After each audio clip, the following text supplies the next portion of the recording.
अपनी टपली अपना राग आप देख रहे हैं, आपके साथ मैं हूं चांदनी धवन। और सबसे पहले बात कर लेते हैं अयोध्या को लेकर दो अहम खबर सामने आ रही हैं, जहां पर राम मंदिर को लेकर पीएम मोदी ने अपने मंत्रियों को हिदायत दी है कि राम मंदिर पर बेवजह की टिप्पणी से बचा जाए। राम के नाम पर कोई अप्रिय घटना या झड़प ना हो, हर मंत्री अपने क्षेत्र में ये सुनिश्चित करे। सीएम योगी अयोध्या दौरे पर पहुंचे हैं। हनुमानगढ़ी और रामलला के दर्शन सीएम योगी आदित्यनाथ ने किया है और सीएम ने प्राण प्रतिष्ठा को लेकर तैयारियों का जायजा भी लिया है। दो तस्वीर आप देख रही हैं। पीएम मोदी ने निर्देश दिए हैं अपने मंत्रियों को कि राम मंदिर पर कोई ऐसी टिप्पणी ना करे जिससे कोई विवाद हो, कोई झड़प हो।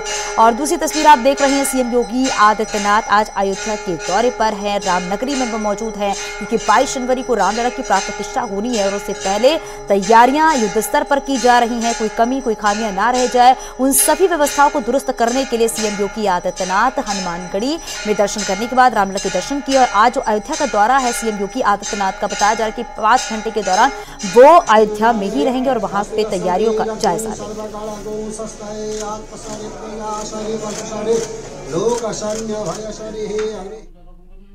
सीएम योगी राम की नगरी अयोध्या के दौरे पर है। सीएम योगी ने हनुमानगढ़ी और रामलला के दर्शन पूजन किए हैं।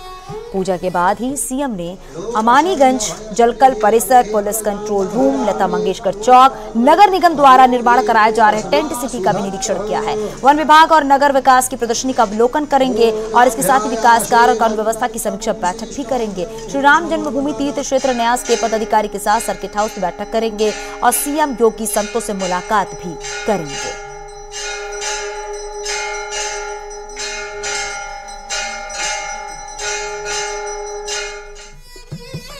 रामलला की प्राण प्रतिष्ठा में न्योते को लेकर जारी सियासी बयानबाजी के बीच बीएचपी के कार्यकारी अध्यक्ष आलोक कुमार ने कहा है कि अखिलेश यादव को प्राण प्रतिष्ठा कार्यक्रम के लिए न्योता भेजा गया है। आलोक कुमार ने कहा है, हाल ही के दिनों में मैंने अखिलेश यादव का एक बयान देखा जिसमें अखिलेश यादव ने कहा है कि भगवान राम बुलाएंगे तब जाएंगे। अब देखना है कि अखिलेश यादव को भगवान राम बुलाते हैं या फिर नहीं।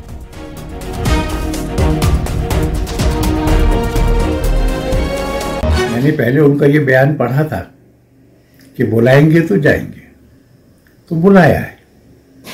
और अब मैंने ये बयान पढ़ा कि राम जी बुलाएंगे तो जाएंगे। तो अब मैं इस बात की उत्सुकता से इंतजार कर रहा हूं कि समाजवादी पार्टी को और उसके अध्यक्ष को राम जी बुलाते हैं या नहीं बुलाते हैं। नहीं बुलाएंगे तो फिर वहां की जनता को भी स्पष्ट हो जाएगा कि राम जी नहीं चाहते। आलोक कुमार के बयान को लेकर अखिलेश यादव की प्रतिक्रिया भी सामने आई है। मैं इन लोगों को नहीं जानता, ये बात अखिलेश यादव की तरफ से कहना है।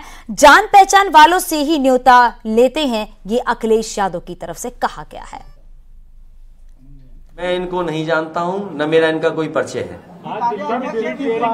मैं नहीं जानता हूं, न मेरा कोई परिचय है, न मेरी उनसे कभी कोई मुलाकात हुई होगी। जो परिचय वाले हैं, हमारे व्यवहार में यही माना जाता है, जो परिचय जिनका होता है वही एक दूसरे को व्यवहार देते हैं। मैंने अभी कोई हाल में किसी की फिल्म नहीं देखी। आप कब जा रहे हैं राम मंदिर? जब भगवान बुलाएंगे तो जाएंगे और भगवान अब यहीं रहेंगे, वो कहीं नहीं जाएंगे। उधर राजधानी लखनऊ में एसपी ऑफिस के बाहर होर्डिंग लगाई गई और इस होर्डिंग में लिखा है, आ रहे हैं हमारे आराध्य प्रभु श्री राम। एसपी के पूर्व प्रदेश सचिव आशुतोष सिंह ने यह होर्डिंग लगवाई है।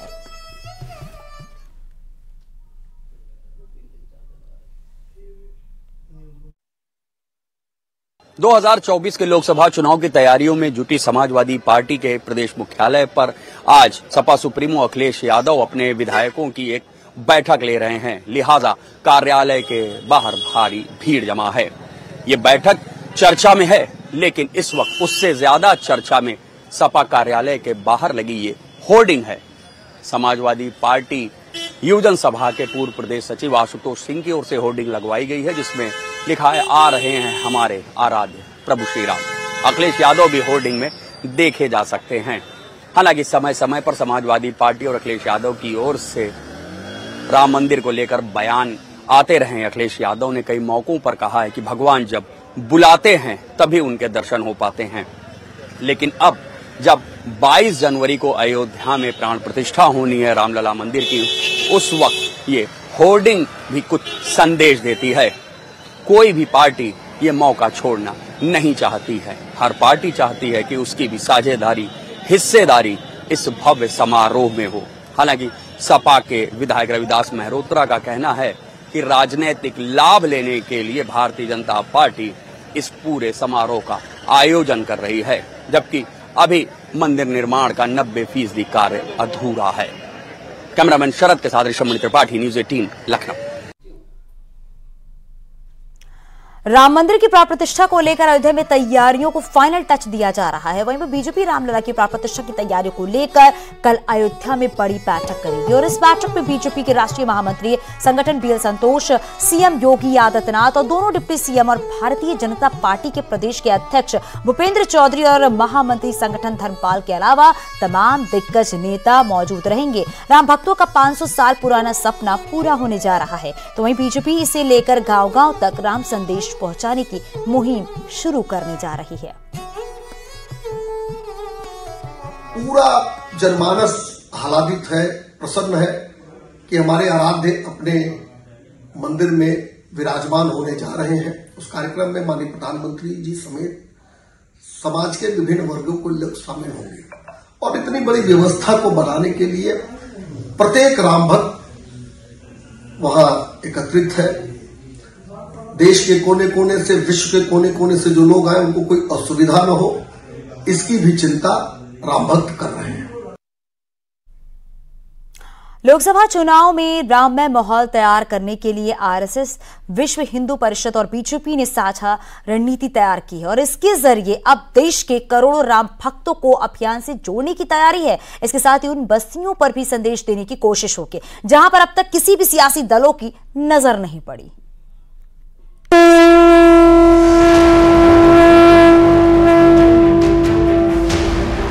सियावर रामचंद्र की, सियावर रामचंद्र की, सियावर रामचंद्र की। लखनऊ से दिल्ली तक और राम मंदिर से लोकसभा चुनाव तक महामंथन से 24 का विजय अमृत निकल रहा है। भारत माता की, भारत माता की। आरएसएस, विश्व हिंदू परिषद और बीजेपी साथ साथ रणनीति तैयार कर रही है। यहाँ तक कि शहर शहर कलश यात्रा, अक्षत यात्रा और रथ यात्रा के जरिए राम भक्तों तक संदेश भेजा जा रहा है, जिससे लोकसभा चुनाव से पहले देश में राममय माहौल तैयार किया जा सके और उन 100 करोड़ सनातनियों को साधा जा सके, जिससे अब की बार 400 पार के नारे को साकार किया जा सके। आरएसएस और बीजेपी का साक्षा प्लान। 22 जनवरी को आध्यात्मिक कार्यक्रम होंगे। दलित और पिछड़े वर्ग की बस्तियों में कार्यक्रम। सामाजिक समरसता ही सर्वोपरि का संदेश देंगे। सबके राम का संकल्प दिलाया जा रहा है। जैन, बौद्ध समेत सभी संप्रदाय के लोगों को जोड़ रहे हैं। मुझे ऐसा लगता है कि जहां जहां हिंदू रहते हैं वहां वहां ये आयोजन होगा, पर अक्षत बांटना, लोगों को निमंत्रण करना के कार्यक्रम देखना है और मंदिरों में कार्यक्रम होना, यह तो 50 से अधिक देशों में होगा। यानी अब की बार राम के नाम चुनावी शंखनाद हो रहा है। पीएम मोदी खुद 22 जनवरी को विजयी उद्घोष करने वाले हैं। उससे पहले आरएसएस, विश्व हिंदू परिषद और बीजेपी तीनों एक साथ तैयारियों में जुटे हैं। आरएसएस और विश्व हिंदू परिषद के कार्यकर्ता मौजूद रहे, यानी कि ये समन्वय बैठक बीएल संतोष के नेतृत्व में आरएसएस, विहिप और भाजपा की आयोजित हुई। इस बैठक में मंथन किया गया कि रामलला की प्राण प्रतिष्ठा के सहारे दलितों और पिछड़ों को साधने की रणनीति पर काम करना है और जिस दिन रामलला की प्राण प्रतिष्ठा समारोह होगा उस दिन दलित बस्तियों में, पिछड़ों की बस्तियों में कार्यक्रम आयोजित किए जाएंगे रामलला की प्राण प्रतिष्ठा से संबंधित। यानी जिस राम मंदिर के मुद्दे ने बीजेपी को फर्श से अर्श पर पहुंचाया, अब वही मुद्दा 24 में फिर से हिट होने वाला है और अब की बार 400 पार का नारा देकर बीजेपी एक बार फिर चुनावी संग्राम में उतरने जा रही है। हालांकि विपक्षी दलों का सियासी कांटा अब भी न्योते पर ही अटका है। बीजेपी के लोग ये कह रहे हैं कि जिसके पास निमंत्रण होगा वही आएगा। हमारा पक्ष ये है कि भगवान जब बुलाएंगे तो वो बीजेपी भी नहीं रोक पाएगी। और अगर आपका हमारा किसी का मन करे कि आज भगवान की इच्छा है हमें देखने की, तो क्या हमें कोई रोक पाएगा? सर एक आखिरी क्वेश्चन। तो ये सवाल ये है कि भारतीय जनता पार्टी कैसे तय कर सकती है किसको बुलाना है किसको नहीं बुलाना है? जिस तरह से सेलेक्टिव होकर के और सेलेक्टेड तरीके से लोगों को बुलाया जा रहा है, आमंत्रित किया जा रहा है, वो आपत्तिजनक है। आस्था से भगवान बुलाते हैं तब लोग जाते हैं। जब अल्लाह बुलाता है, वाहे गुरु बुलाते हैं तो लोग जाते हैं। जब वो होगा तो जाएंगे।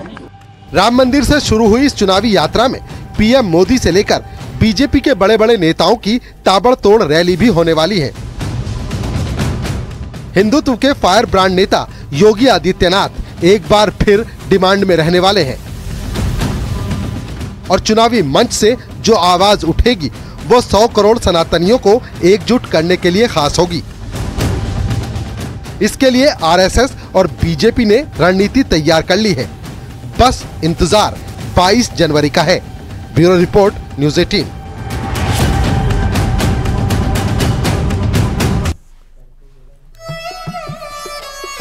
रामलला की प्राण प्रतिष्ठा को लेकर किन्नर समाज के महामंडलेश्वर पवित्रानंद गिरी भी अयोध्या पहुंचे। उन्होंने कहा कि हम लोगों के लिए खुशी का पल है क्योंकि भगवान राम फिर पधार रहे हैं। इनका कहना है कि भगवान राम के उत्सव पर हम बधाइयां गाएंगे और उन्होंने लोगों से अपील की है कि दीप प्रज्वलित करें और घर घर दीपावली मनाएं। महामंडलेश्वर पवित्रानंद महाराज ने कहा कि हम भगवान की सेवक हैं और ऐसे मौके पर अगर हमें भगवान की प्रतिष्ठा में शामिल होने का मौका मिलता है तो हमसे ज्यादा सौभाग्यशाली कोई नहीं होगा।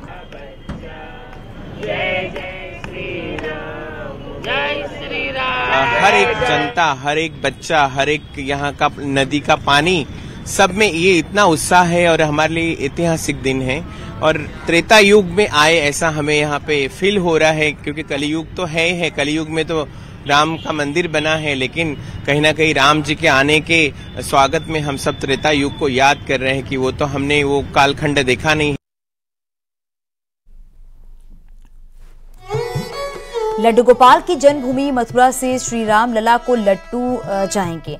लड्डुओं के निर्माण में खास मेवा, केसर और मौसम के अनुकूल चीजों का प्रयोग किया जाएगा। ये लड्डू भोग मकर संक्रांति को श्री कृष्ण जन्मभूमि से अयोध्या धाम भेजे जाएंगे। और इतना ही नहीं, श्री कृष्ण जन्मभूमि पर विराजमान भगवान श्री केशव देव जी महाराज इस ऐतिहासिक दिवस पर श्री राम रूप धारण कर भक्तों को दर्शन देंगे। ब्रज के कारीगर इस अद्वितीय श्रृंगार के निर्माण में लगे हुए हैं। अयोध्या धाम में आयोजित प्राण प्रतिष्ठा उत्सव का श्री कृष्ण जन्मभूमि पर सीधा प्रसारण होगा।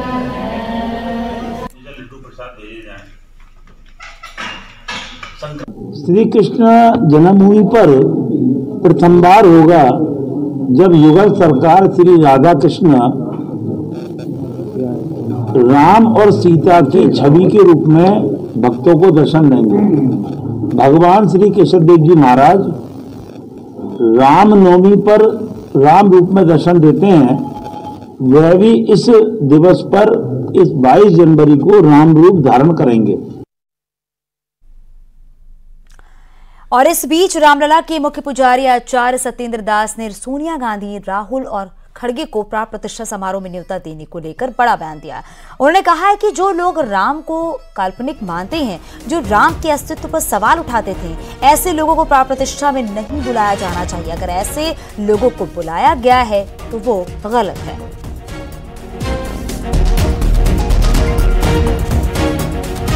देखिए, जो लोग राम को नकार रहे हैं, राम को कह रहे हैं काल्पनिक हैं और सनातन धर्म के निंदा करते हैं, ऐसे लोगों को कभी भी निमंत्रण पत्र नहीं देना चाहिए। जो निमंत्रण पत्र दिया है वो गलत हुआ है, क्योंकि जो राम ही नहीं है, राम का अस्तित्व ही नहीं है, राम काल्पनिक है, तो ऐसे व्यक्ति को बुलाने की जरूरत नहीं है। आगरा के दृष्टिहीन छात्रों ने रामलला के प्राण प्रतिष्ठा को लेकर खासा उत्साह दिखाई दे रही है। हारमोनियम और ढोलक के साथ ये बच्चे भजन गाकर अपनी खुशी का इजहार कर रहे हैं।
और अब बात कर लेते हैं विकसित भारत संकल्प यात्रा के तहत प्रधानमंत्री नरेंद्र मोदी ने सोमवार को गोरखपुर के शिल्पकारों से संवाद किया है। पीएम ने टेराकोटा के शिल्पकार लक्ष्मी चंद से भी करीब 12 मिनट तक बातचीत की है। प्रधानमंत्री ने सरकार की योजनाओं और उनके लाभ को लेकर चर्चा भी की है। संवाद के दौरान पीएम मोदी ने गारंटी वाली गाड़ी को लेकर फीडबैक लिया। पूछा, लक्ष्मी जी, आपके गाँव में गारंटी वाली गाड़ी आई तो उसका कैसे स्वागत हुआ, कार्यक्रम कैसा होता है? और जिस पर लक्ष्मी चंद थोड़ी देर के लिए शांत हो गए और इसके बाद पीएम मोदी ने चुटकी भरे अंदाज में कहा, रवि किशन की तरफ से देखकर मत बोलिए, उनको बुरा लगे तो लगे, आपको जो महसूस हुआ वो बताइए। बता सकते हैं कार्यक्रम कैसा होता है? वो रवि किशन के सामने देख करके मत बोलिए। आपकी जो गाड़ी चाहे आ जाती है, उनको बुरा लगे तो बुरा लगे, मत बता दीजिए। नहीं सर, मुझे सुनने में थोड़ा कंफ्यूजन हुआ है। जी। आपकी गाड़ी तो किसी छोटे से गांव में अगर पहुंच जाए तो लोगों की तांता लग जाती है। आपकी सिर्फ जुबान से बात सुनने के लिए और तो और हो गई, योजना की तो अलग बात है। आपकी जो जुबान से निकलती है वो भाषा, अमृत वाणी, उसको सुनने के लिए लोगों की लाइन लग जाती है। अच्छा लक्ष्मी जी, आपका टेराकोटा में इतना बड़ा काम है, इतना बड़ा क्लस्टर बना दिया है, 1 डिस्ट्रिक्ट 1 प्रोडक्ट को ले आप लीड कर रहे हैं। हिंदुस्तान में कहाँ कहाँ आपकी चीजें बिकती है ज्यादा? निधि का लाभ ले रहा हूँ। एसपीआरएलडी सीट बंटवारे की फेक सूची वायरल हुई है। सीटों के बंटवारे की फेक सूची हुई है वायरल। सूची में पश्चिमी यूपी की कई सीटों के उम्मीदवारों का भी जिक्र किया गया है। आरएलडी ने वायरल सूची को बताया फेक और सीटों के बंटवारे पर अब तक नहीं हुआ है कोई भी फैसला। एसपीआरएलडी विपक्षी गठबंधन में है शामिल, वही समन्वय समिति के फैसले के बाद सीट जो है वो तय होगी। बड़ी खबर आपको बता रहे हैं, जहां पर एसपीआरएलडी सीट बंटवारे की फेक सूची जो है वो सोशल मीडिया पर वायरल हुई है। हालांकि सीटों के बंटवारे की जो फेक सूची है वो वायरल हो रही है, जिसमें पश्चिमी यूपी की कई सीटों के उम्मीदवारों का जिक्र किया गया है। आरएलडी ने वायरल सूची को फेक बताया है और सीटों के बंटवारे पर अब तक कोई फैसला नहीं हुआ है। बताया जा रहा है कि एसपीआरएलडी विपक्षी गठबंधन में शामिल है, वही समन्वय समिति के फैसले के बाद जो सीटें हैं वो तय होंगी।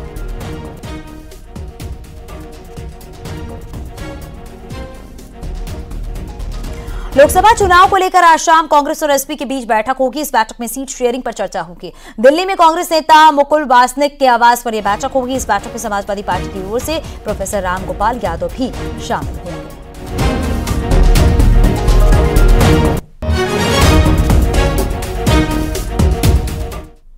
खबर दिल्ली से है। मिशन 2024 को लेकर बीजेपी ने तैयारियां शुरू कर दी हैं। बीजेपी महिलाओं को पार्टी से जोड़ने के लिए रणनीति तैयार कर रही है और बीजेपी महिला मोर्चा इसको लेकर दिल्ली में बैठक भी कर रही है। और इस बैठक में बीजेपी के महामंत्री तरुण चुग और केंद्रीय मंत्री कौशल किशोर और राष्ट्रीय सचिव विजया राहटकर शामिल है। बताया जा रहा है कि बैठक में सभी प्रदेशों के प्रदेश अध्यक्ष और पदाधिकारी भी जुड़ेंगे। इस बैठक में महिला सेल्फ हेल्प ग्रुप को लेकर सरकार द्वारा चलाई जा रही योजनाओं और कार्यक्रमों को लोगों तक पहुंचाने के लिए रणनीति बनाई जाएगी।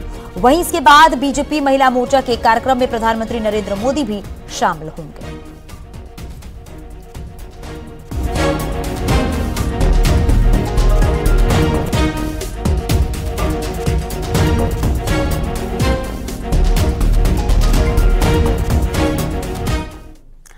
नोएडा में आयकर विभाग ने बिल्डरों पर अब तक की सबसे बड़ी कार्रवाई की है। भूटानी ग्रुप 108, लॉजिक्स, कोरथम एडवांट सहित ही अन्य बिल्डरों पर छापेमारी जारी है। आज आईटी रेड का छठा दिन है। इनकम टैक्स विभाग के 100 से ज्यादा अफसर छापेमारी में शामिल है और अब तक की जांच में 700 करोड़ से ज्यादा का अकाउंटेंट लेन देन मिला है इसमें। और इसके अलावा 9 करोड़ कैश ज्वेलरी भी बरामद की गई है। इनकम टैक्स विभाग के अकाउंटेंट लेन देन से जुड़े दस्तावेजों को जब्त किया गया। साथ ही कॉमर्शियल प्रॉपर्टी में पैसा खपाने के दस्तावेज हाथ लगे हैं। डॉक्यूमेंट्स और डिजिटल एविडेंस को सीज किया गया है।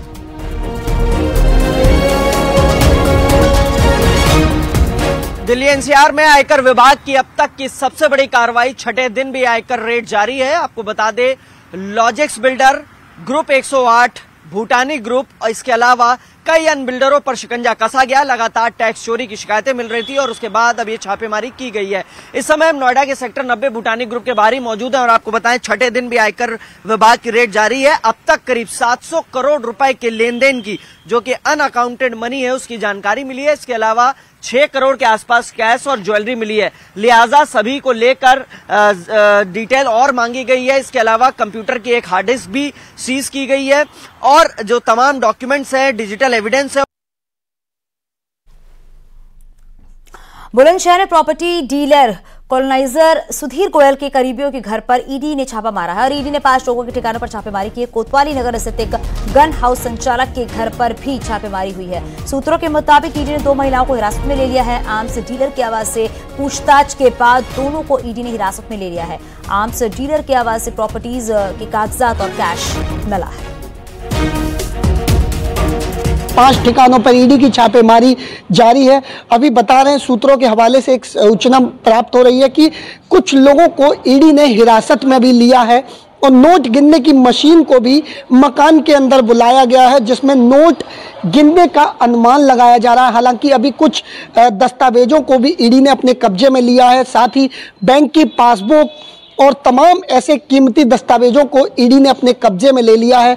हालांकि अभी इसकी पुष्टि नहीं की जा रही है और जो ईडी के आला अधिकारी हैं वो अभी पूरे मामले में कुछ भी बोलने को तैयार नहीं है। आगे भी खबरें जा रही हैं और किंग छोटे से ब्रेक के लिए जल्द लौटते हैं।